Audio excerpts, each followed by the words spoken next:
All right, here I am in Australia, in Sydney, and super excited. I got to meet Marco at the FWA conference in Brisbane, and we just started talking afterwards, and we're able to spend some time yesterday in the harbor with Grant on his boat. So thank you to Grant with Office Hub for allowing us to get to know each other a little bit better. And so it was really exciting to talk to you and then to hear more about the Great Room. I didn't know much about it. So why don't you tell us what your name is, what your role is here? Yeah, no, of course. So firstly, thanks for having me. Of course. I appreciate it. But yeah, so I look after the sales for Australia here in the Great Room. So I led up their expansion into the Australian market. And yeah. So how big is the Great Room at this point? Singapore based. Founded in Singapore in 2016. Okay. In 2021, 22, we were bought by our good friends Industrious. Okay. And then as of the beginning of this year, CBRE.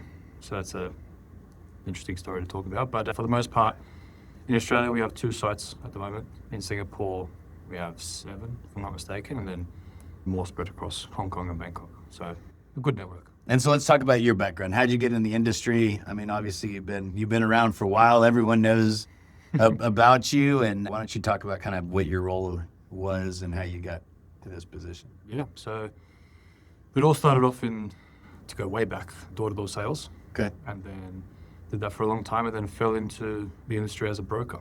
So what were you selling door to door? Charity. Okay. So I was the guy you slam the door on at 5 in the afternoon on a Friday. Right. But started off as a broker with instant offices, and then from there everything just took off. Worked there for quite a while, grew my network really, and just really embedded myself into everyone's different products, what everyone has to offer, and learn more about the industry. And then as TGR was looking to expand to Australia, the conversation kicked off. Here I am. That's all. And the space is absolutely beautiful. I'll include a link to it, but I mean, it is top notch. You and I briefly talked about it. You know, what is the foundation of, I mean, where did this come from? Obviously, there's a hospitality background, but I find that super interesting because it's super high touch. Yeah, so our CEO/founder, she used to be in the hotel space and basically worked with different hotel brands and opening them up in new markets and whatever else. But mainly during her time there, she saw people working from her lobbies instead of co-working spaces, and essentially built a Great Room on that. Sort of a one-stop shop where everything from the moment you walk in to the moment you walk out is all taken care of. And we try to match that with our hospitality, for members, for guests, for staff, for everyone. Yeah, I mean, we walked off the elevator immediately. That we were greeted by the concierge/receptionist, and then they have a barista from what time to what time? 8:30 to 1:30 every day, complimentary. So. And it's a beautiful lounge overlooking. If you can see the harbor in the background. If you're watching the video, if not, you're missing out, and you should really go look at it. But I mean, I think that's the great part about it is it's great real estate in downtown Sydney. And then the overall high touch, high hospitality. He walked me around the offices. Let's talk about this location specifically. And kind of, it's interesting because there's, we're all having the debate about enterprise. How real is it? To what level is it? And what and how to build the space out. So why don't you talk about kind of, number one, what you have here, the conversations you've got going on, who's interested in spaces like this, and kind of what you're seeing. So this is our second location, 1 O'Connell Street, here in sort of the core of Sydney CBD. We'll talk about 1 O'Connell first, but this was probably the most TGR-esque space that we have here in Australia. But essentially I wouldn't say target, but we designed the space to attract more of a enterprise level of clientele. We have 3 listed companies with us today, just in this location alone. More to come, but for the most part, we attract more of a professional base. A lot of our people are more in finance. You have the higher level tech, and whatever the case may be. And yeah, that's sort of what we're going for, especially in this part of the CBD. Yeah. We're in arguably the finance district. Some people say Modern Place, but yeah, so that's sort of what we're going for. That's the sort of middle ground. Whereas 85 Castle Ray, our first location, was a takeover from Victory offices, and the people listening or watching will know what's their story. But essentially, we took over their first space and didn't have a lot of opportunity to create it to look and feel like a TGR. But 1 O'Connell was a clean slate, built it from the ground up, and it looks much more like a TGR. So you have an entire floor plate? Yeah, so we have 2 floors Two. at 85, and then 2 floors here at 1 O'Connell. 85, they're more designed for smaller teams, Yep. more the smaller external offices where, anyone in the industry can attest it's hard to come by, a 3-person external office. But yeah, that's where we sort of expanded and launched, and that sort of started the whole journey. And then 1 O'Connell opened up a month ago, and here we are. Well, let's talk about this location since it's more like the TGR and In Singapore, yeah. that it's in Singapore and what Industrious has purchased along with CBRE and what the opportunity is. And I think it's interesting in my conversations with the Industrious team, the real estate team specifically, it's been around, okay, how do we grow from a company standpoint? It's hard to grow with one brand, right? Because Yep. you need different offerings.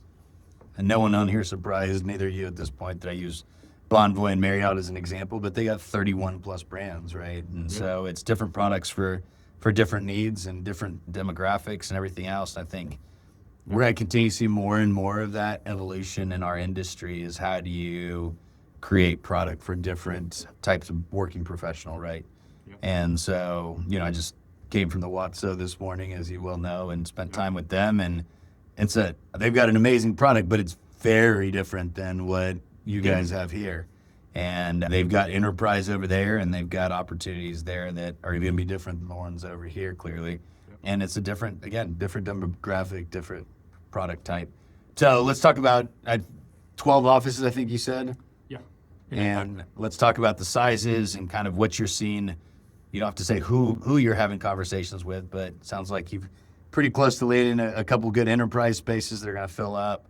But what do those spaces look like? What do you see moving right now? What are the conversations you're having with Instant and with Office Hub and other aggregators? Yeah, no. So at least for us, I like to think we have pretty good relationships with pretty much everyone in the market. Across our locations, I wouldn't say there's a specific end of the spectrum where we try to build our spaces across, where we focus more on enterprise or focus more on smaller suites. But for us, it's especially in the beginning, since we were one brand, only TGR, before Industrious came into the picture, and CBRE, it was trying to cater to every requirement in the one brand space. Whereas now with, Sydney expanding and 1 O'Connell being the new focus for now, we focus more on the enterprise options here at 1 O'Connell. Whereas, like I said, at 85 is more smaller suites. And that's one thing we were challenged with in the beginning, was trying to cater to every size of company, because, you have startups that some have bigger budgets, some don't. But then at the same time, you have 3 enormous, everyone knows, but what kind of clients we have here, and they're big names. They're listed, they need a lot of space. And it's interesting to find that those companies don't just take out 2 floors for themselves, or take out a floor, but they've come to Coworking. And that's a conversation I think needs to be had more in the industry of why everyone knows why, but more or less how we can capitalize more on it. Yep. And get these larger institutional companies to, consider flex. And I think that's where CBRE also comes into the mix on how we can broaden that landscape. Yeah, so I think it was real interesting. I presented a couple of years ago at CoreNet in Dubai. And it was just interesting to have conversations with the enterprise users because they were asking, well, how do you build out more space for us? And the idea is, at the time, certainly not then. I still don't think we're there now, where the enterprise user doesn't really even know what they're looking for to some extent, right? They don't know, what their utilization is and how to deploy that and how many people are coming in and when are they coming in and how much is going to go to AI versus, current staffing needs. And so I think that affects back to your question or your comment about why they're not taking down traditional space like they normally would, is the fact that they're still trying to figure out what it is that they're going to have to deploy. And so where our industry is so perfect for them is because it allows for them to sign short-term leases and take down short-term product without a whole lot of liability of signing leases, but also having to build out space and all those things. From a resource standpoint, everything's furnished here, right? So it's really just plug and play, ready to go. Exactly. And one of the biggest struggles, going back to when I was a broker, was, and I've spoken about this many times before, but from a point of education, Yeah. Not a lot of people know about the flex industry, whether you've dabbled in it or not, but educating people on what our model is, and especially, like I said, back to when I was a broker, was telling them it's a free service. We're not gonna slip some charge somewhere or anything. It's Well, you won't, but IWG will. but Love you, Damien. for the most part, yeah, we are a one-stop shop. It's a plug-and-play solution, and educating different companies. When you think of flex, when you ask anyone about it, the first thing that comes to mind is WeWork. Yeah. And arguably, not arguably, but without them, we wouldn't be what we are. No one would be. But at the same time, that's what people just naturally gravitate towards because they saw we crash once. Yeah. And so again, educating them that no, not everything's just the WeWork. And I love WeWork, and I know the whole team here, but explaining to people that there are different brands, there are different offerings, there are benefits, there are pros and cons to different spaces and locations and regions and markets. That's a challenge I'm sure you're facing, and everyone watching this is facing. Yeah, so let's take a dive into the WeWork thing real fast. And so I think the interesting part is you make a great point, and we've talked about it before. Is they're kind of the Kleenex of the industry, right? Yeah. Even though ServCorp and Regis and others had been around for 30 years, everyone you'd talk about coworking, they're like, oh, like WeWork, right? Exactly. And that's still the case, right? And so the interesting part will be to see kind of the evolution out of that. And I mean, no matter how many people start making tissue paper, it's still Kleenex that people go to. And so will people continue to go to, oh, it's just a WeWork, or will it become, is it the Great Room or Industrious or something else? And so I think that's what remains to be seen. But such a big part of it was, you've seen the series, obviously, and the movie. And I mean, Adam had such I should say, not had, such a polarizing personality that people gravitated towards, including SoftBank, right? And so 4 billion times. Yeah. So exactly. It was essentially people fed that animal, right? Everything from Rebecca in the movie. I love her. The series I remember is Your Supernova. And then, a SoftBank told them to grow faster. And then you had all the landlords and brokers taking advantage of it, especially the brokers, paying big old fees. And so kind of what was it like during that period while you were obviously here in Australia in a post-COVID world? What was that market like from an office standpoint, from a social standpoint? I mean, it's so different than we experience in the States, right? I can imagine. At least on the ground, the flex industry lost a bit of trust for most clients, naturally. But for the most part, I think when people came in and they saw different spaces, they realized, okay, look, it's just WeWork. It's not everyone. Yeah. But what was most interesting to me was how different people reacted to it. And when I say people, I mean different operators. You had certain operators that they went about it one way and others another. And that still happened. People know what I'm talking about. But for the most part, everyone sort of, I think at this point understands WeWork is just WeWork. And, they still have they're too big to fall. They're too big to fall at this point. Well, I mean, Yardi's basically invested in them, and Yardi's, the largest software back office provider in the entire world for a real estate period. Yeah. I mean, they have a big part to play, and they have played a pretty big part thus far. And I don't see them slowing down anytime soon. But where do I see WeWork in 5 years? I think they're just as strong, if not a bit stronger. They have a solid foundation. And you honestly, as an operator and being a broker, people still, regardless of what they hear in the news and from everyone else, they still love the brand. They still love the spaces. Everyone has their own requirement, just like you noticed, for everything between a WhatsO to a TGR. Everything between it. Everyone has a different offering, and it's down to what priorities a company has. If they want something that, if they want a barista, it's a touch that most companies want. And everyone has a different offering. And it's just about, I guess, just riding the whole wave. Everyone has their own lane and just stay in it.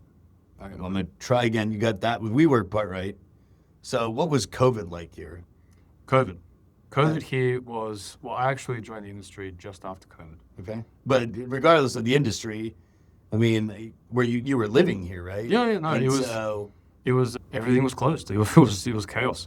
I mean, I can speak for the industry, at least based on what I've heard, but it was, people not knowing what was going to happen tomorrow, next week, the week after. And yeah, it was a massive struggle. People were, it put everything on the limbo. And Well, I mean, I heard, and then I had friends that were living here that I talked to post-COVID, not during COVID, that like there was police officers like walking the streets and would fine you or arrest you if you didn't go back to your home, and you had certain. It got tighter and tighter towards the end of COVID. Like there was a certain time where you had a perimeter. That's what I heard. Where you couldn't leave, and I don't know how they'd catch you, but if they caught you outside of it, you'd receive a fine if you weren't wearing a mask. And back then I had to get tested weekly just to get the test results and prove that while I'm driving to my job. Yeah. So if I got pulled over and they'd be like, "Where are you going?" I'd say, "Hey, look, I'm going to work, but here's my proof that I've done my test."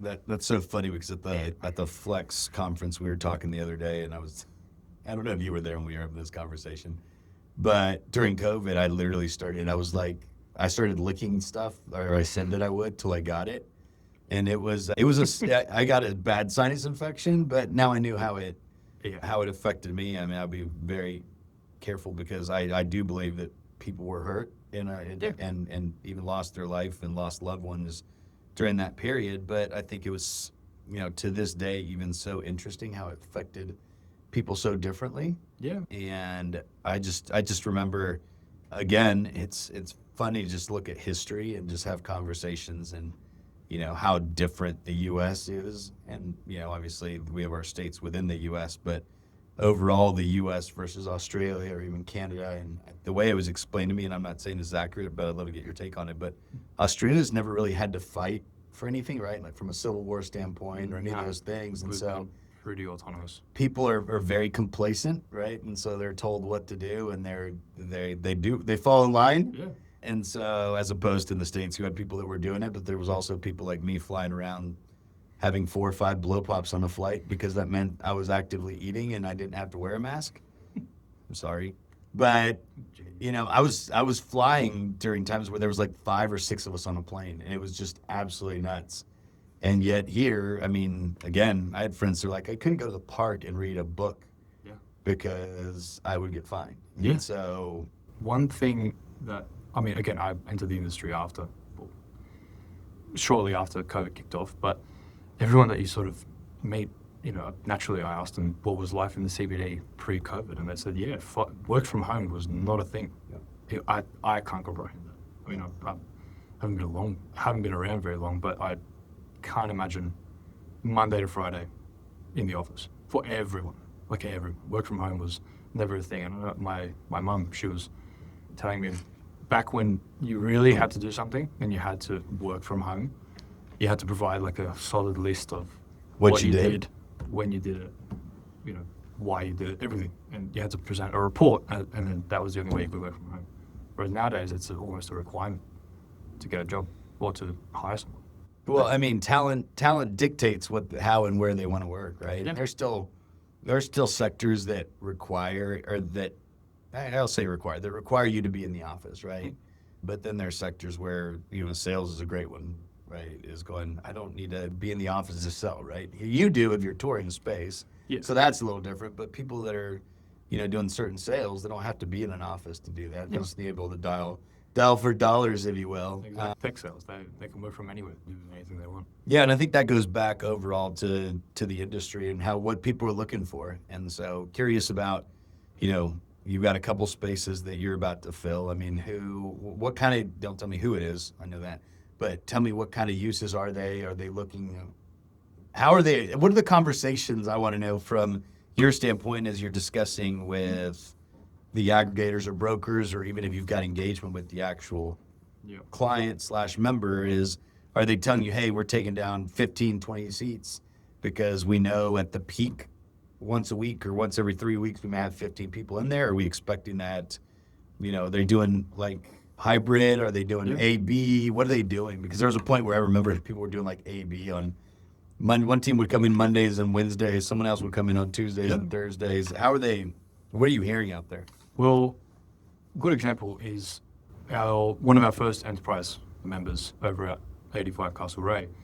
They joined with a team of 90 people, but their main space has maybe 40 desks.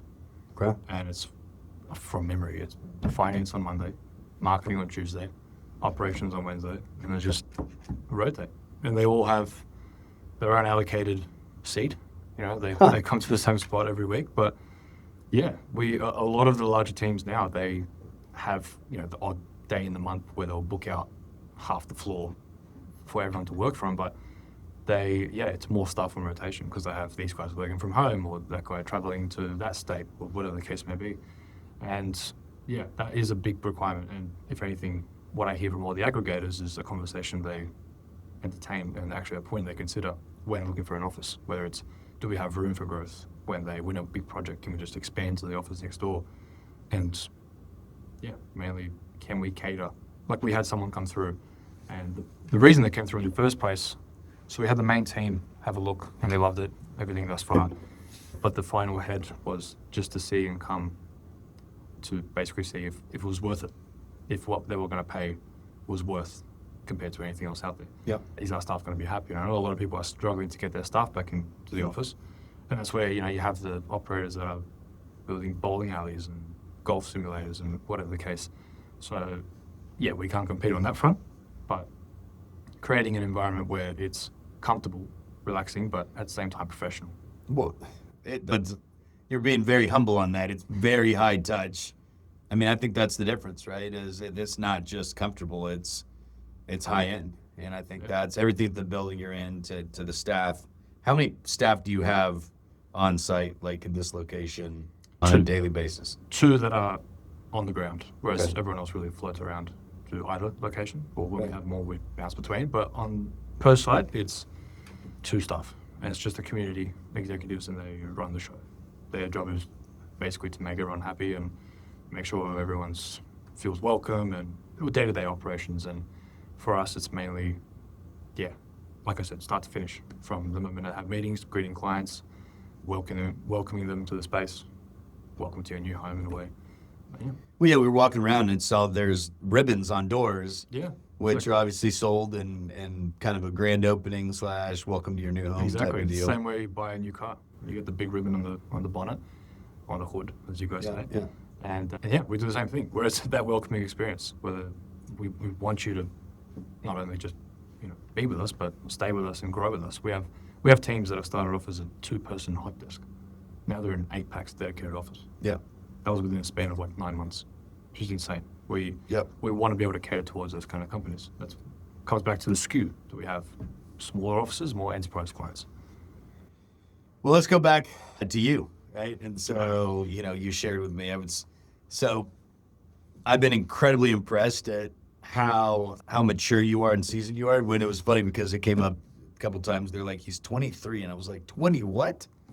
And so, you know, I was asking you some about, you know, how and why you've matured so quickly to some of those things, and you shared with me you used to be a ballroom dancer. Not a ballroom, but Serbian traditional dance. Same thing. Okay, same thing, just fancier. Somewhat. So, how did you get into that? How'd that work into your overall discipline and commitment and work ethic and all those things? Yeah, so from the age of 5 to 16, I did that. And naturally, I wouldn't say I was better than most, but I was in the higher groups. And naturally... Again, he's humble. And I got pushed into the older groups. And from the age of 12 to 16, 15, or that whole part of my life was hanging around with people that are 10, 15 years older than me. And I was talking about starting high school, and they were talking about buying their first house. So it's a massive gap in your life. And naturally you have to change yourself and learn how to talk to these people, because you have no choice but to hang out with them. And then I struggled to get along with people my own age, but got along with people that were 10, 15 years older than me.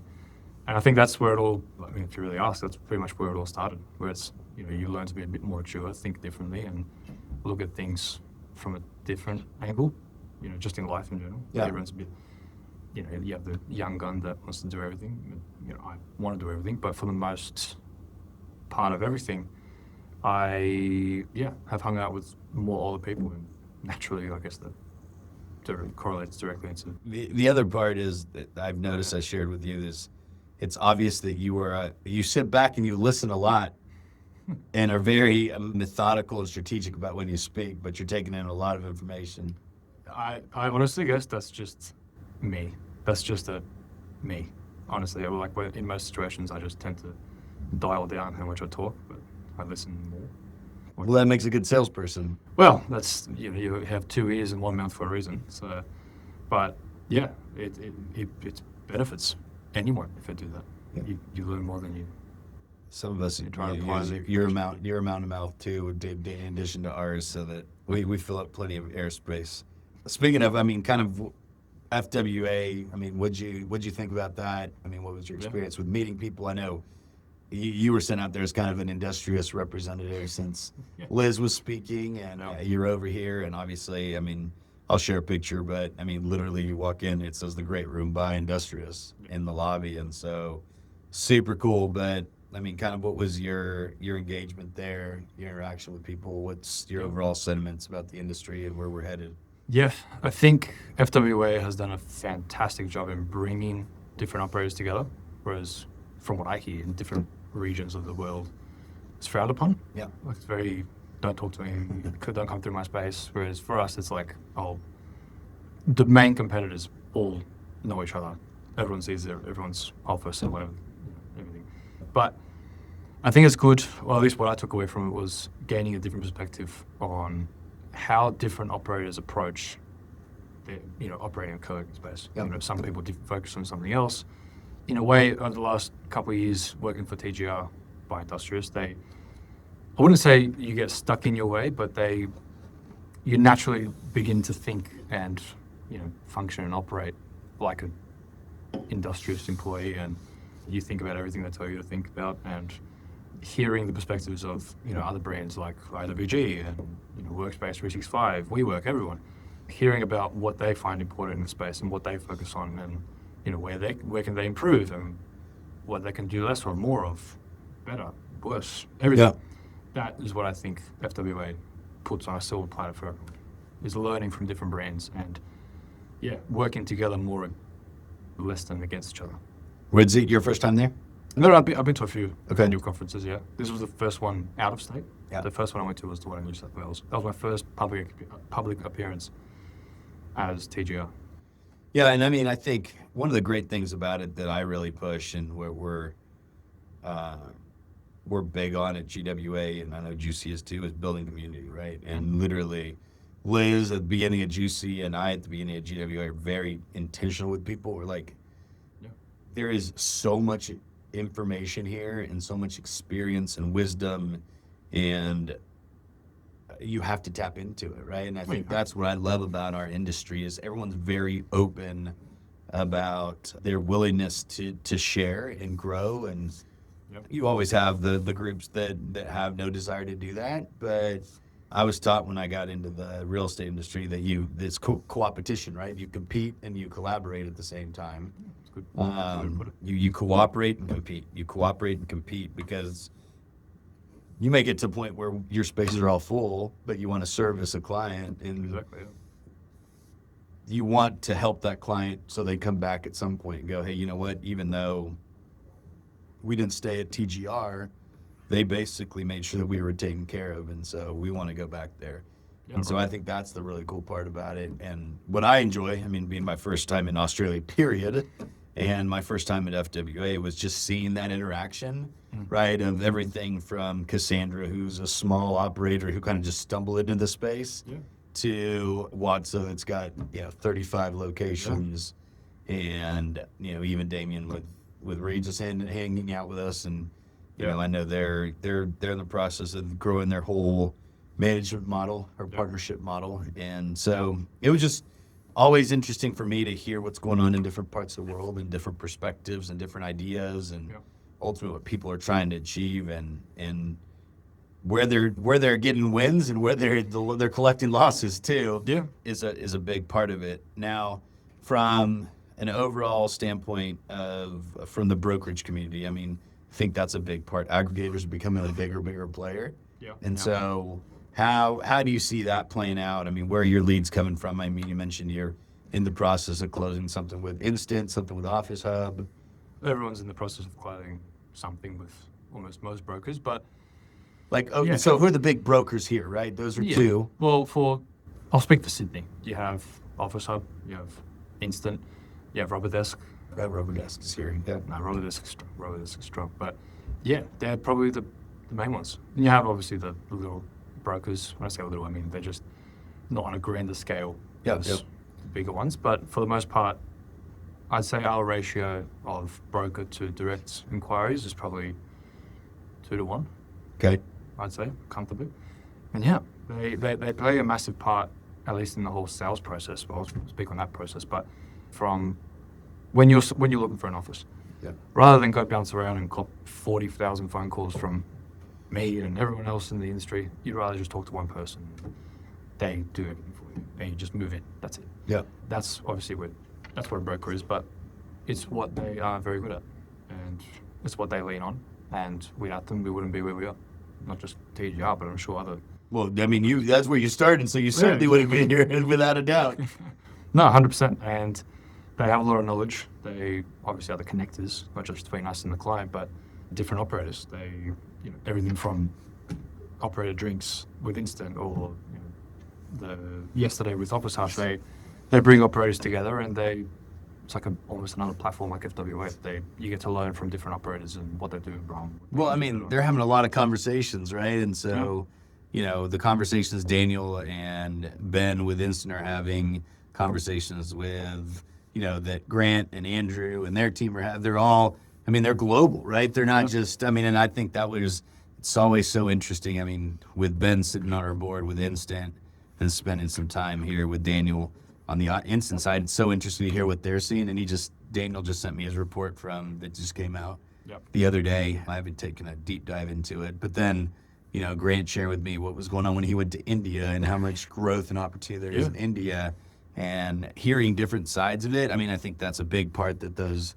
aggregators / brokers bring to the table, is being able to cover a lot of ground at a low cost point for you guys. And I know there's always conversations about, are commissions enough, or should they be more? Do we get paid on renewals?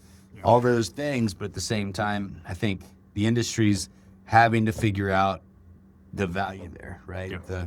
The operators are having to figure out, what, it's worth paying these people to bring us customers consistently. And then at the same time, it's worth the aggregators / brokers being able to understand the pitfalls and the financials around what the landlord's looking for. And so it was interesting. We had some interesting conversations on the boat yesterday about that kind of stuff. But I think one of the hardest parts about it is, as a broker aggregator, our job is to deliver opportunities, right? It's the landlord's decision to move forward or not. And so I think what ends up happening, sometimes things don't align and work out. And then they feel like the broker should pay it back. When it's like, you knew what you were getting into, right? And so I just think that's a continued evolution of how we do business and everything else. All right, let's talk about your goals. So obviously you've got a huge long runway. Yeah.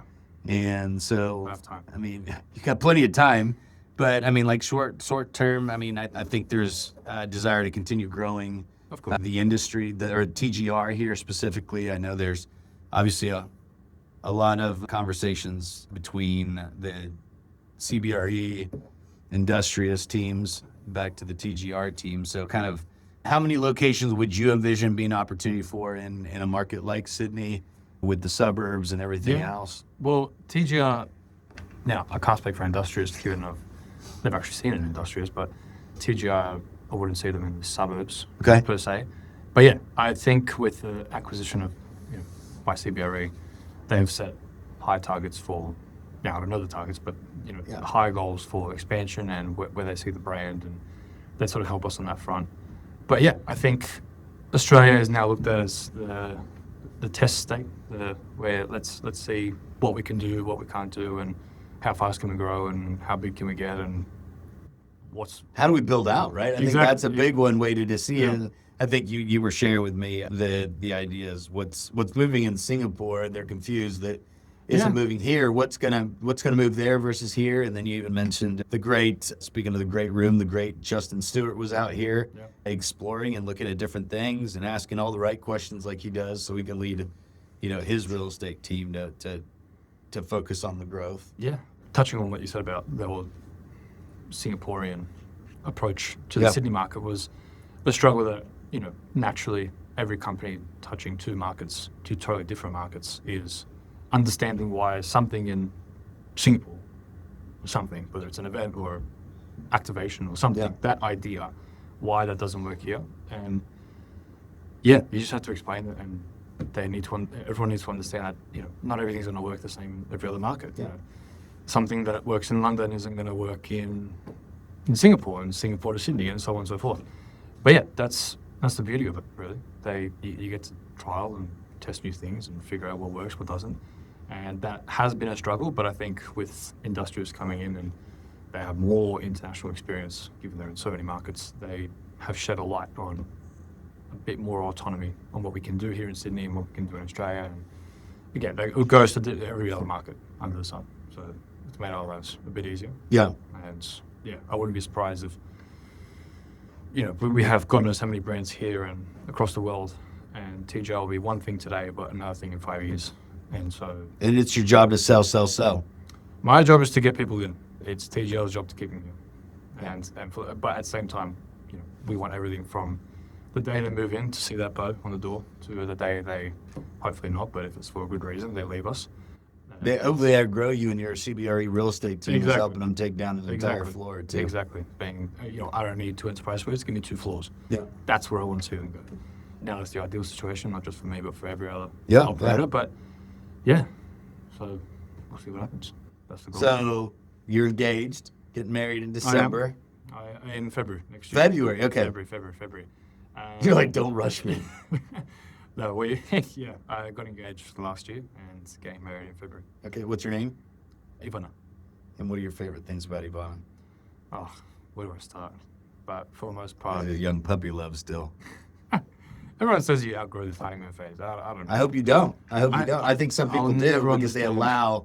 they allow for it to happen, right? It's just like everything else we do, is we have to be intentional about it. So that's their perspective. So I'll ask you this question again in a year after that, and hopefully she's growing. But I don't see it changing.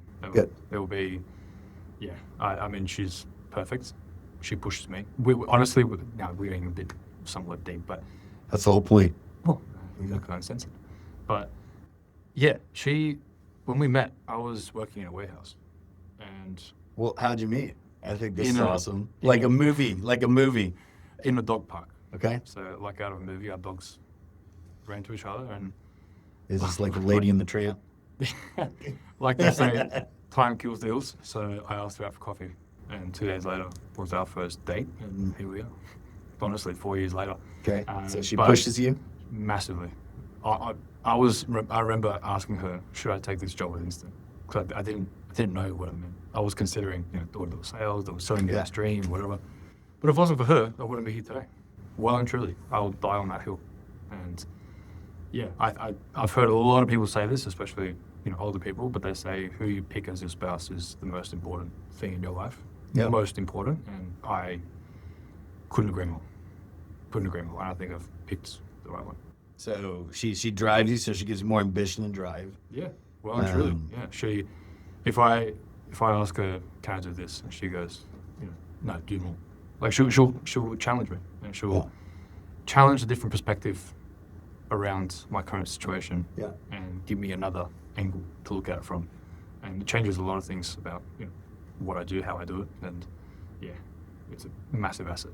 Well, I tell people all the time, I'm like, behind every great man, there's an even greater woman, right? And so, excited for you in this new chapter, and hopefully that.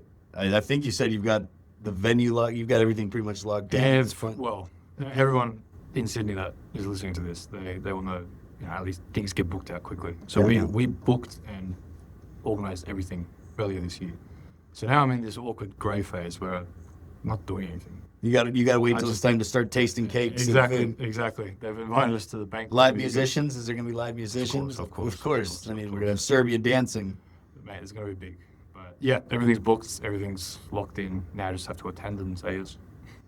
Well, I'll tell you, again, I told you over lunch, I've been extremely impressed with you and Thank you. your presence and your maturity and your ability to have conversations about what's going on in the industry. You built great relationships in the time you've been in the business. I'm excited to kind of see your professional trajectory. And I mean, like you and I talked about, so much of it has to do with your personal trajectory, right? With your wife and all that. But I mean, you're in an incredible market. You're an incredible part of the world where there's so much opportunity with a company like Industrious and the great room that has opportunities in Singapore and Hong Kong and so many other areas that I think are continually growing and pushing the envelope in our industry, at least. I do not foresee that changing. And so I'm excited to see kind of what it is you continue doing. Hopefully you continue laughing at my inappropriate banter with people. But thank you again for joining me, for giving me a great tour, for giving me amazing Mediterranean food that now has me belching garlic, but it was really good. But I look forward to staying in touch and hearing more about how things go. 100%. Thank All you right, so much. appreciate you.